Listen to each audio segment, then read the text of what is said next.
Ah, les road trips, les paysages qui défilent. La musique, l'air qui caresse ton visage. La légèreté. Ça te tente ?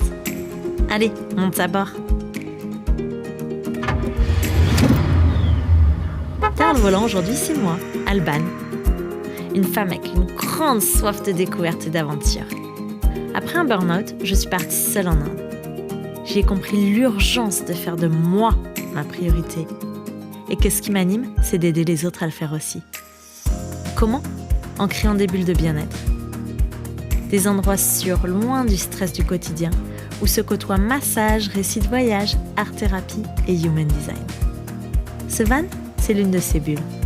Un safe space pour te montrer que voyager est à la portée de tous et te motiver à le faire à ton tour. Alors boucle ta ceinture et let's go!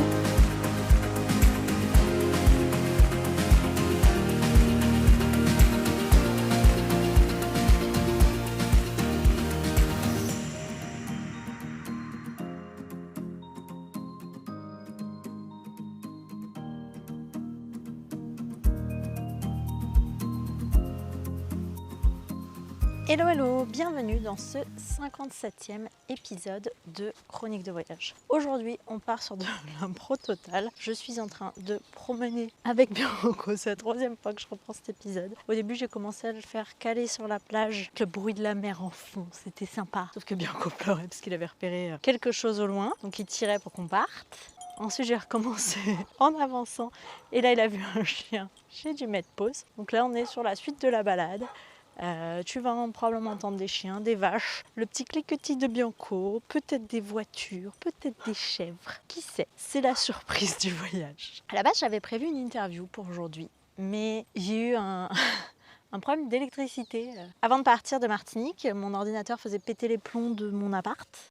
Et après, j'ai eu des problèmes de réseau quand je suis arrivée en Dominique et en Guadeloupe. Du coup, j'ai pas pu faire du tout le montage. Ça fait quasi un mois que je peux pas utiliser mon ordi ni internet comme je le veux. Du coup, l'épisode qui devait sortir aujourd'hui n'est pas prêt.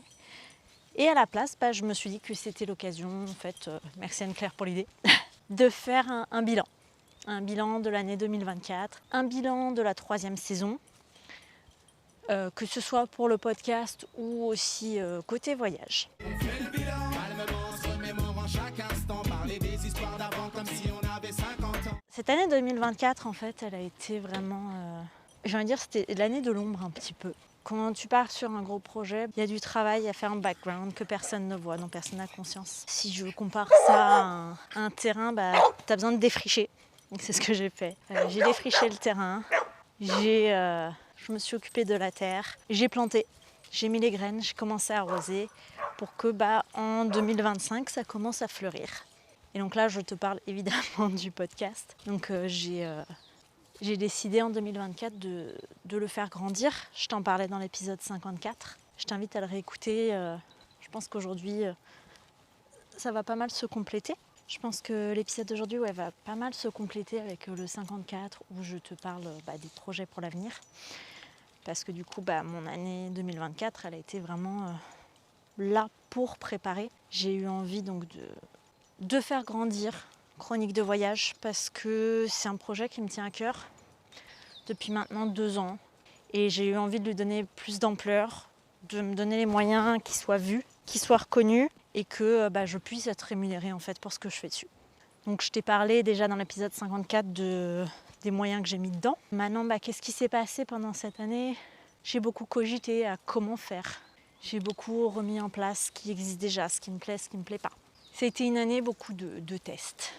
J'ai testé notamment les interviews parce que je tiens à ce que ce podcast reste un podcast en solo avec des interviews qui viennent. Je ne veux pas que ce soit exclusivement des interviews parce que je trouve important aussi de te partager mes conseils. Ces conseils que moi j'aurais pu aimer avoir ou d'autres auraient pu aimer avoir quand ils ont cherché à voyager différemment, que d'autres vadrouilleurs aimeraient encore entendre. Donc je veux les donner, je les ai, j'en ai des conseils à donner. Je me suis beaucoup posé de questions. Donc sur la fréquence de ces interviews. J'ai fait des essais, je ne sais pas si tu l'as remarqué. J'ai commencé l'année 2024 en publiant en fait les interviews au fur et à mesure des moments où je pouvais les faire. Parce que, à part celle de Maud, elles ont toutes été faites à distance. J'ai pas forcément tout le temps accès à Internet. Donc c'était pas forcément évident de façon, on va dire, pratico-pratique de les faire. Donc j'avais décidé de les diffuser au moment où je les ai faites. Et là, en fait, en étant posée un peu en Martinique, j'en ai profité pour en enregistrer pas mal. Je savais pas où j'allais avec ça. Je savais que j'avais envie de partager vraiment le témoignage de ces personnes. Et c'est pour ça que là, depuis la reprise en septembre, on était sur une fréquence de un épisode solo et un épisode en interview. J'avais envie de tester. Je me doutais déjà avant de le faire que ça ne me convenait pas comme façon de faire. D'une part parce que, comme je te l'ai dit, pour moi, j'ai envie que ça reste quand même un podcast solo avec des intervenants. Tu vois, un petit peu comme un bonus. Que ce soit pas le cœur de chronique de voyage, parce que une chronique, c'est quand même, si tu prends le mot journalistique, une chronique, c'est un papier, un espace libre journalistique où tu peux parler d'un sujet en particulier. C'est pas une interview, c'est pas là pour faire venir d'autres personnes. Donc j'ai envie quand même que ça reste comme ça. Mais j'ai envie aussi de te partager ces témoignages inspirants. Donc j'ai voulu tester. Je me suis rendu compte effectivement que ça ne me convenait pas aussi en termes de fréquence. 1 sur 2, ça me demande un travail colossal. Parce que il faut savoir qu'une interview, ça demande plus de temps. Déjà, comme je t'ai dit, elles sont faites à distance. Mon internet n'étant pas fiable, je ne peux pas utiliser les plateformes qui sont exprès pour les interviews à distance. Et du coup, en fait, j'enregistre moi le son de mon côté et je demande à la personne d'enregistrer via son téléphone, etc. Le son aussi, donc qui est quand même le plus pratique. Mais ça fait qu'on peut avoir des décalages, qu'il y a 2 pistes à essayer de recaler l'une sur l'autre. Ça met du temps. C'est des montages qui sont longs. En plus, forcément, quand on est à 2 ou à 3, la durée est plus longue qu'un épisode solo. Donc ça me demande vraiment beaucoup plus de travail. Donc comme je t'en ai dit, je t'en ai parlé dans l'épisode 54, je pense à une fréquence de 3 solos pour une interview. Ça ferait une interview tous les 2 mois. Je vais encore faire des tests pour ce début de saison 4. Je vais voir. Est-ce que ça, c'est un format qui me convient ou pas? En tout cas, je sais que ce qui me convient dans ce que j'ai testé, c'est cette fréquence que j'ai mis en place pour les sorties d'épisodes, un épisode toutes les 2 semaines. Quand j'ai lancé Chronique de voyage, c'était un épisode par semaine. C'était trop pour moi, c'était trop de travail, je n'avais pas à le gérer. Un épisode toutes les 2 semaines, ça me va bien, ça me convient. Ça me permet d'avancer au rythme que je veux. Donc je sais que je veux garder ce format-là, avec une sortie du coup un jeudi sur 2. La saison 3 va se terminer aujourd'hui avec cet épisode.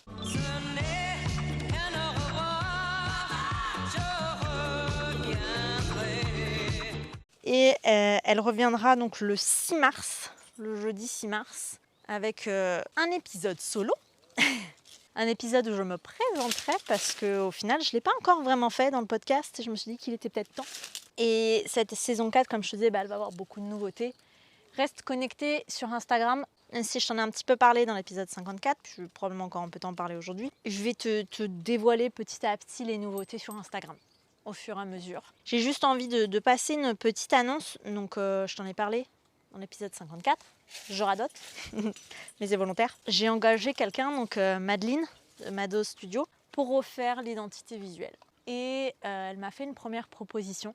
J'aimerais demander à certaines personnes, donc là, toi qui écoutes derrière, si tu as envie de faire partie de cette élite qui verrait les propositions en avant-première et me donnerait ton avis sincère, honnête, sur la prochaine cover. S'il te plaît, écris-moi. Alors, soit sur Instagram, chronique avec un s.2.voyage au singulier, soit par mail.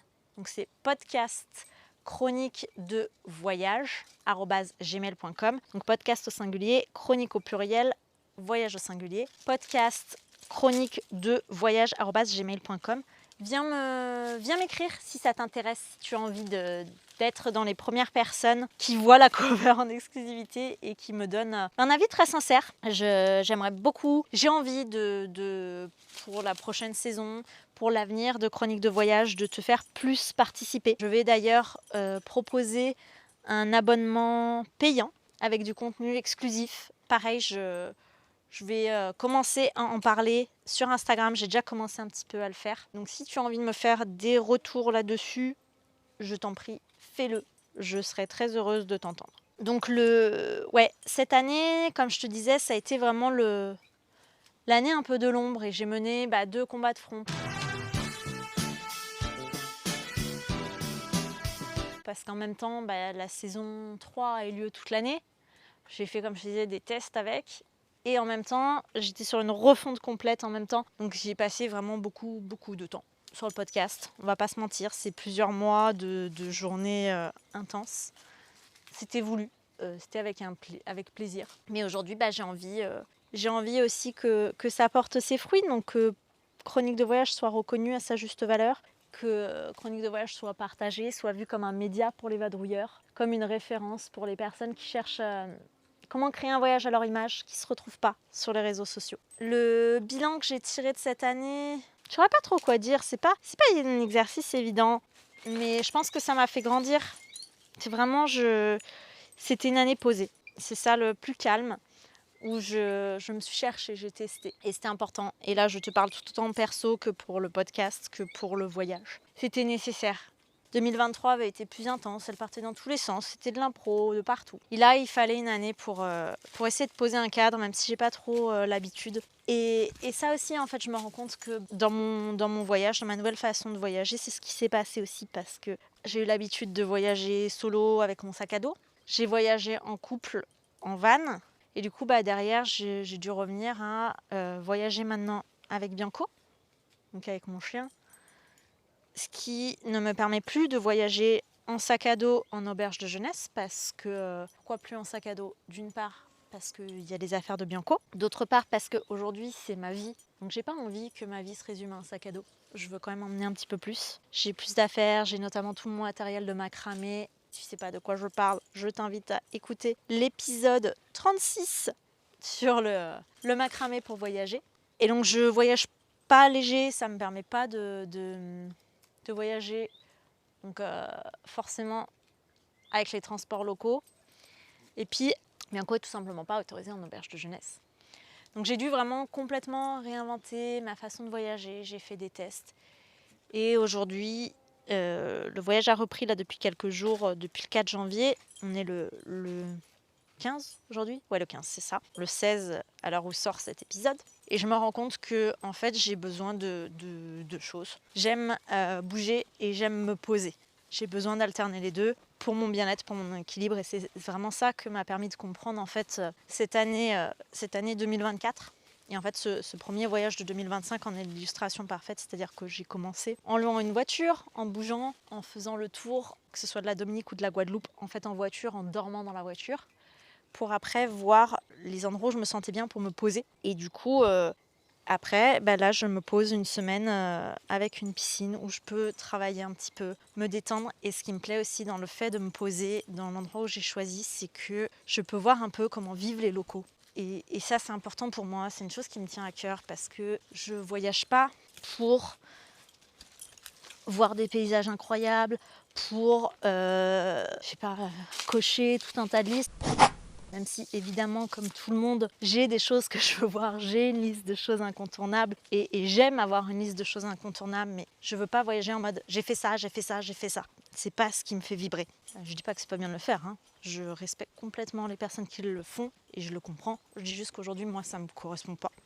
Ou ça me correspond plus. Et donc ce côté explorer, voir les paysages pendant un temps, avoir la bougeotte et me reposer d'un autre, ça me convient bien parce que c'est complètement en accord avec mes deux facettes, avec mes deux phases où j'ai besoin que ça bouge et l'autre j'ai besoin que ça se pose. Donc c'est ce que m'a permis de comprendre cette année 2024 qui a été une année de transition, de préparation. C'est vraiment ça en fait pour moi, c'était l'année où je pose les fondations. C'était je défriche.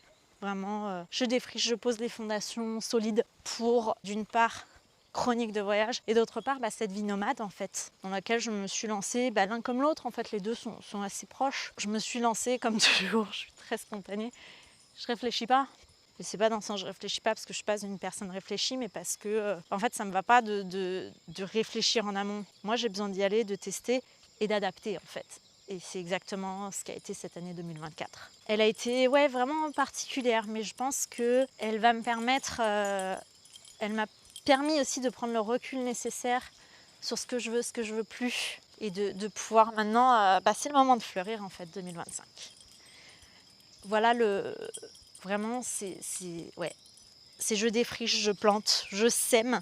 Et là 2025, ça grandit, ça pousse. Ça pousse. Et 2026, je pense que ça explosera, ce sera magnifique. Voilà ce que j'avais envie de te partager, de ce bilan, de ce que je tire de cette année 2024, de cette saison 3, que ce soit sur Chronique de voyage ou pour ma vie perso comme le voyage, parce qu'en fait c'est complètement lié. Et voilà, je te remercie vraiment d'être là. J'espère que tu me suivras encore en 2025, que ces nouveautés qui arrivent te plairont. Et j'ai vraiment envie que tu sois plus engagé, de trouver des moyens de plus te parler. Donc si tu as toi des idées, je suis complètement preneuse. Viens me dire, viens contacter, viens rentrer en contact avec moi. D'où que tu sois, tu es la bienvenue ou le bienvenu. Et je te souhaite une belle journée, une belle soirée. Moi, on arrive sur mon moment préféré de la journée, là, le coucher de soleil. Commence à voir les petits nuages colorés, là, j'aime ça. Et si tu as aimé cet épisode, si tu aimes le podcast, tu veux me soutenir, mets 5 étoiles, mets des commentaires.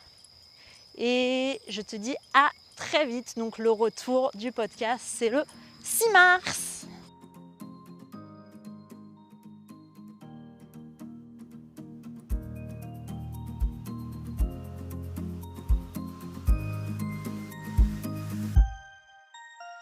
Merci pour ce beau moment. Je suis tellement contente que tu sois venue en road trip avec moi aujourd'hui. Si ça t'a plu, viens me raconter ce qui t'a marqué sur Instagram. Et si tu veux que d'autres puissent profiter à leur tour de ce moment d'évasion, laisse 5 étoiles sur ta plateforme préférée. À la semaine prochaine et qui sait, peut-être que je te laisserai le volant.